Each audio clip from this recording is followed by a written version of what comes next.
As you may know, we've been celebrating Mental Health Awareness Month, and I'm still smiling and buzzing with energy after hosting our 3-day Mankind Summit last week. But mental health isn't the only thing that I want to elevate your awareness about.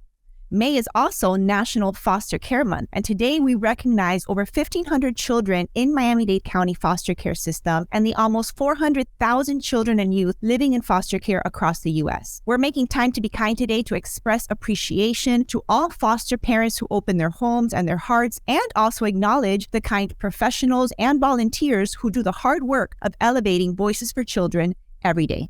Let's listen. It's time to be kind with Marley Q. Because the time to be kind to ourselves, each other, and the world is now.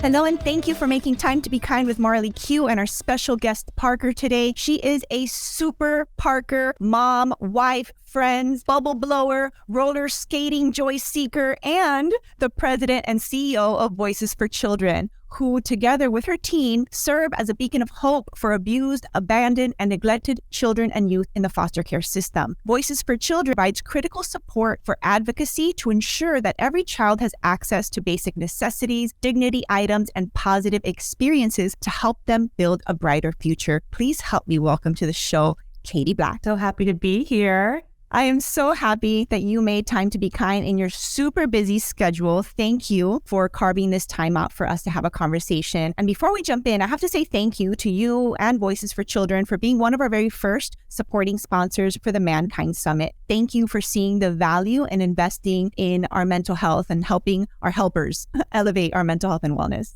We are so honored, and we know that the important people that are working day in and day out carry a lot of stress and vicarious trauma. And so we want to invest both in the community and also our own employees. So we were so happy to be able to partner in this way. Yay! I am super excited, and I'm already pumped for next year. So follow-up conversation on how we can do more, man. I'm over my man jokes, but I still have a few more days in May to throw a couple more man jokes. Well, you guys did such a wonderful job just pulling it all together and making sure that it was relevant content for everybody to take something away and use in their daily lives. So thank you for what you guys did to pull it off and put it together. Thank you. I'm receiving that fully. Thank you. So can you tell me, before we get into the super important work and sometimes very heavy work of what you do and trying to elevate that to make sure that we feel well is so important. And I know that you are a joy seeker. Can you tell me why spreading joy is so important to you, roller skating, blowing bubbles? Let's talk a little bit about what sparks your joy and why it's so important for you to do that. Absolutely. So for me, it's about living authentically me and being aligned in my purpose and my passion. And the way that I was able to do that was finding things that made me happy, finding my joy, doing that, and being able to be a magnet for all the things that were meant for me. And so the way that I learned to find my joy was blowing bubbles and roller skating. Yesterday, I did pottery. I went to a pottery class. And so trying new things that filled my soul just allowed me to be able to focus on the things that I love. It's brought me to where I'm able to do a lot of that professionally now as well, and spread joy and bring joy and be a joy generator for others who, just need a little bit of hope in their life. Joy generator. I love that. Joy generator. I love it, love it, love it. I'm embracing it. So we can put that hat on, right? I started calling myself a kindness influencer because I believe that we are all have the power to be a kindness influencer. And that resonated with me when you said a joy generator. I believe we all have joy inside of us, despite, outward circumstances, or joy is something that is always present within you, and you can tap into it and generate more of that for yourself and for others. And the same goes for kindness. Do you agree? Absolutely. And I think it's leading with that energy, and so making sure that people can see that oh, wow, she can generate that for herself. I must be able to do that as well. And not necessarily waiting for those things that, happen to us, but really things that are making it happen for us. I love that. Can you tell us a little bit more about your work and your mission with Voices for Children? Absolutely. So like you had said, there are about 1,500 to 1,600 children in Miami-Dade County's foster care system. They come into the system because of abuse, abandonment, or neglect. And they are placed in foster homes, shelters, sometimes relatives who are willing to take them in for a portion of time while, mom or dad can kind of figure out happening at home that's prohibiting them from really being the parent that the children need. And, just along those lines, what we see kids come into care is because of substance abuse, domestic violence, and mental health, right? And all of those things really feed each other. And so a lot of the issues and stressors end up showing themselves in a lot of that increased population of kids that come into care because, stressors do, inhabit or inhibit some decision making sometimes but when parents are really reactive with their behavior, a lot of that is mental health stressors or substance abuse, domestic violence. So those are really the root cause of why kids come into care. And we believe that every child deserves to have a voice in court and somebody to help them navigate the foster care system. So the guardian ad litems are the only person that is in the courtroom for the child's best interest. We provide more than 50% of the funding needed for Miami-Dade County to have 100% guardian representation for every single child. So a big part of what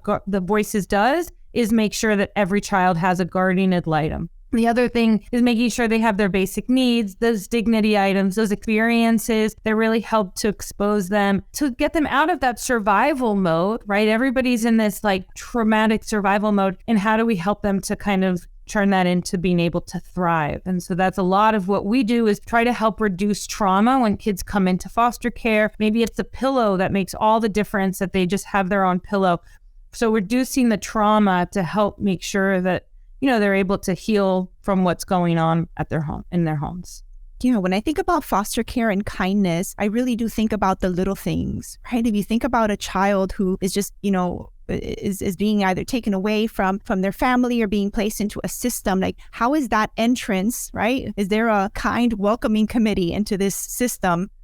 Probably not, if it wasn't for beautiful people like you who think about making sure that the child has, the least traumatic experience while, the domestic situation is being sorted out, and that there are beautiful people who are willing to open their hearts and their homes to accept children on a temporary basis, to love and care and provide safety for them. It's just such important work. So just want to take a moment to pause there. And it is Foster Care Month. And part of the purpose of Foster Care Month is to elevate awareness around the needs of foster care children, right? So what would you say are some of you just mentioned the simple things, right? What are some more things so that we can all become more aware of the actual needs of children in foster care?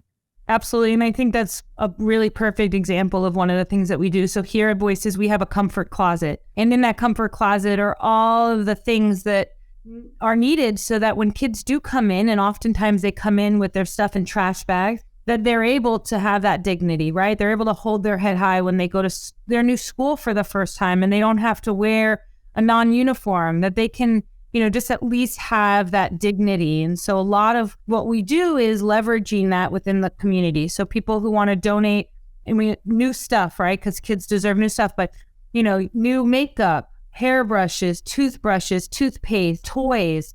We're about to have start ramping up for back to school. We make sure that we provide kids with a backpack and all kinds of items that they need to be able to start school off with a fresh way. And that includes, we provide new shoes, we provide support for uniforms, food. We also get them set up with some gift cards for food so that they can, get off on the right foot. And so that does include, of course, back to school items. And I think that, we'll provide you with our link to our Amazon wish list. And, for those that do feel called to help, that's a wonderful way.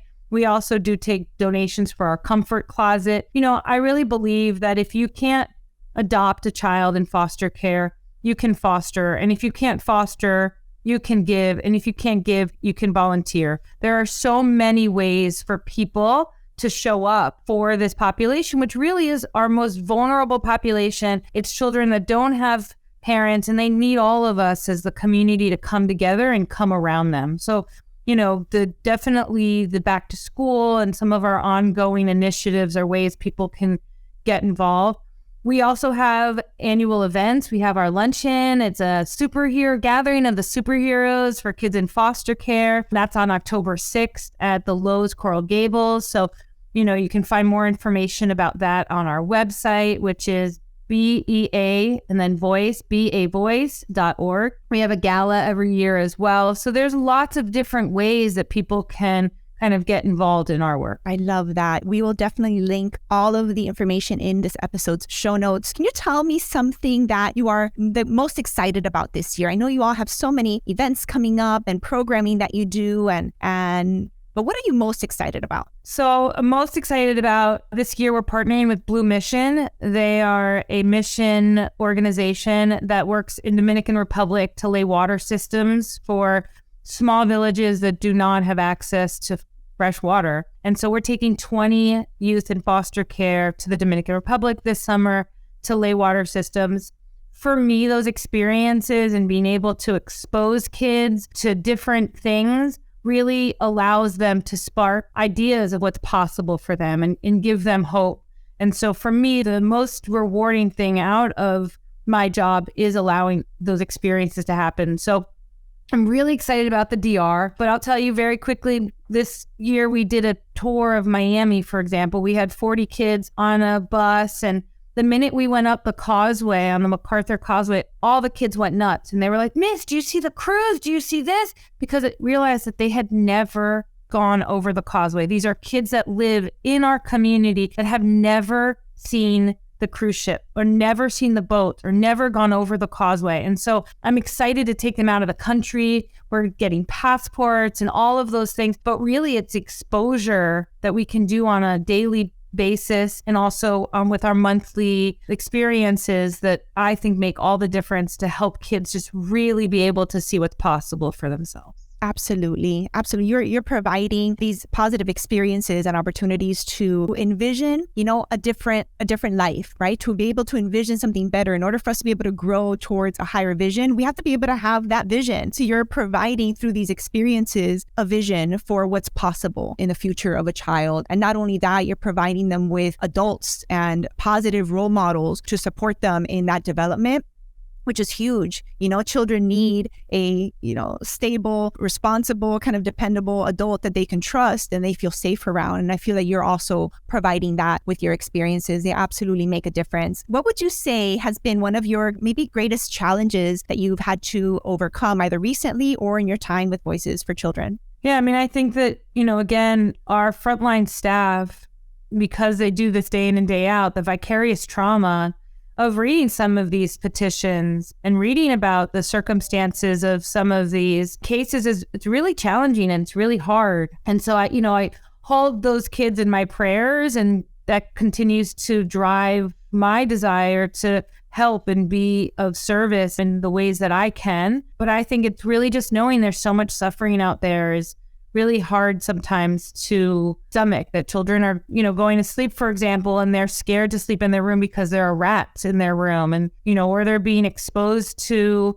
predators that are in their building without being supervised, and so many of those things just are very challenging to think that kids have to have that as their daily reality. Definitely holding space for how challenging that is for the children in that situation and for the kind professionals and even volunteers that confront this really crucial, and I think it's a human responsibility coming upon all of us to take care of our children and the most vulnerable in our society. So truly, from my heart, just thank you for the work that you and the team at Voices for Children do. Thank you to our Parkers listening for just making this time to be kind and elevate your own awareness about foster care and the needs of the foster care kids. And if you are a foster parent listening, we just want to give you a big virtual hug and just thank you for opening up, again, your heart and your home. And if you're curious about fostering, you're curious about maybe this cause compels you to want to volunteer your time, energy, and resources in some way, you'll be able to connect with Kadie and Voices for Children right after this episode with the links in our show notes.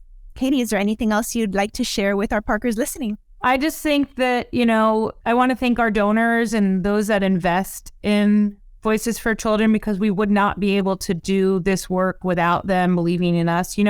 Voices believes that support should not be a privilege for kids. And so we are grateful that we get to do this work, and that we get to do this work with kind individuals who know and want to invest their time, their talents, and their treasures. So we're very appreciative of everybody who supports us. I really hope you enjoyed that conversation with me and Kadie and learned a little bit more about the foster care system and how kindness can be a superpower to help elevate our children. We want to thank the servant leaders and professionals like Kadie and her team who dedicate their lives to be the voices for children in foster care. I want to thank you again for making time to be kind today. If you appreciated this episode, let us know about it either on YouTube, Apple, Spotify, wherever you're listening. Leave a kind comment and share it. You can be a part of amplifying kindness worldwide. Join our kind crew. You can find the link in this episode's show notes as well, with the link to support Voices for Children in their school supply drive. Okay, the Amazon link will be right on there. Head on over to marleyq.com/this episode number for the full transcription, show notes, and links to connect. I'll see you next time. Thanks for making time to be kind.